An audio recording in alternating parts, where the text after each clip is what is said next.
Welcome to the Feed My Sheep Foundation Bible Study video channel. We are going to do our Bible study today in the 10th chapter of 2nd Chronicles.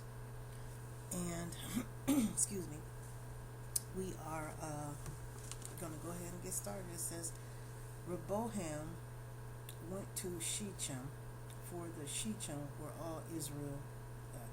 He became king there. Okay, so if you have been studying with us, Rehoboam is the son of Solomon. Okay, and Solomon, up to this point in our reading, has passed away after building the house and building the house of God and reigning over Israel 40 years.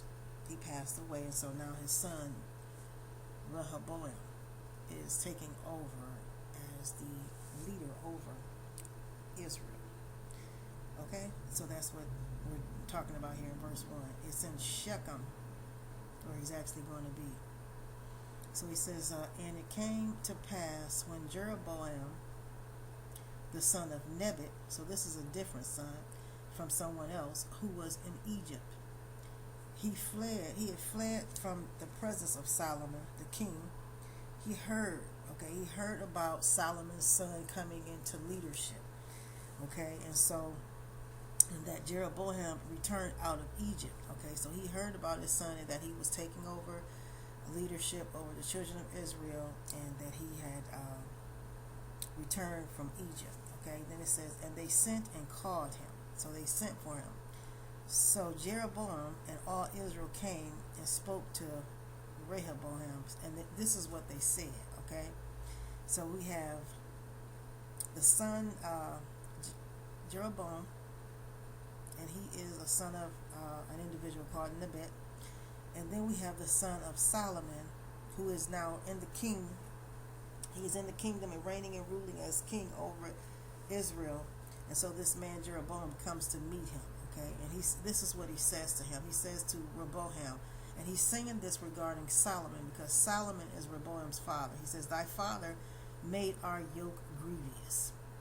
Now therefore ease thou somewhat the grievous servitude of thy father and his heavy yoke that he put upon us, and we will serve you. And he said unto them, come again unto me after 3 days. And the people left. Okay, so Solomon's sons heard what he said regarding what his dad Solomon had done to the people. So Rehoboam decided that he wanted to give it some thought, I guess, because he told him here in verse 5, he said for them to leave and come back in 3 days. So then King Rehoboam, he took counsel with the old men that had stood before his father Solomon, and while he was living and he was reigning over Israel.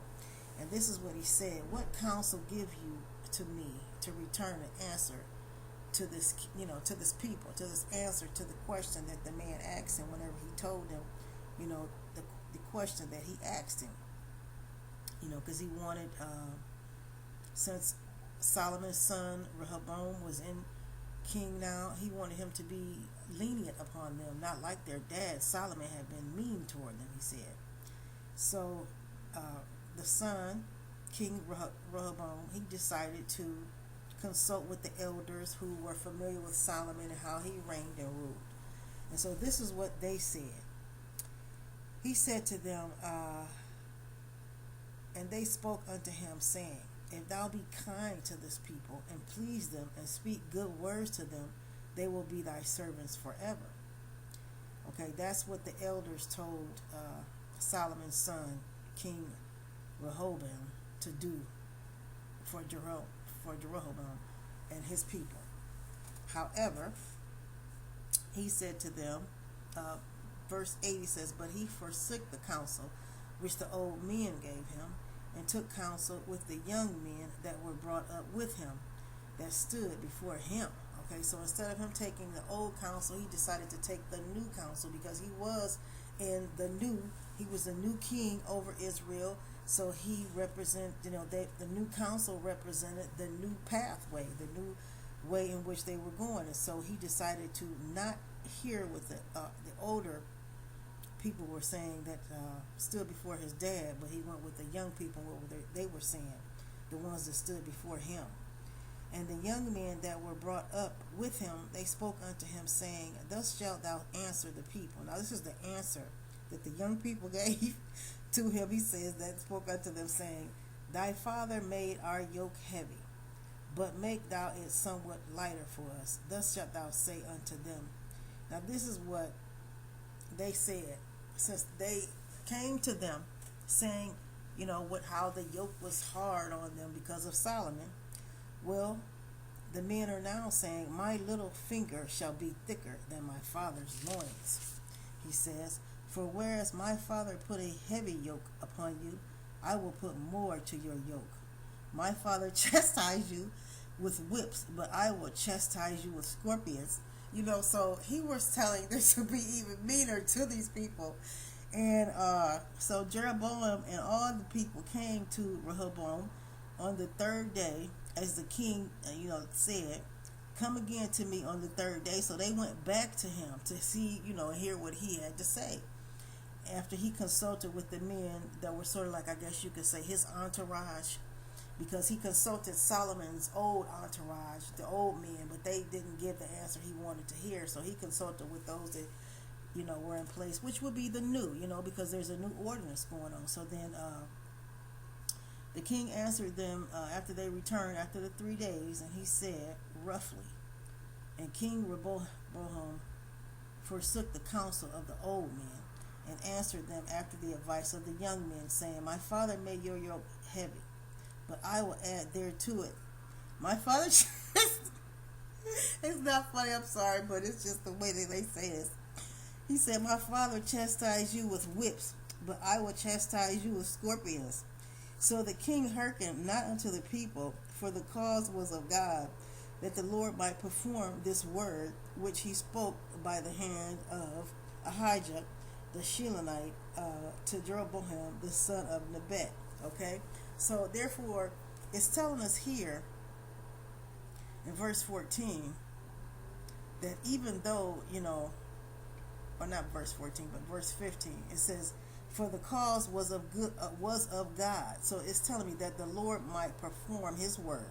So therefore, whenever Solomon's son did tell them what he was going to do, he was going to make the yoke harder, and as he said, my father chastised you with whips, and I'm going to chastise you with scorpions.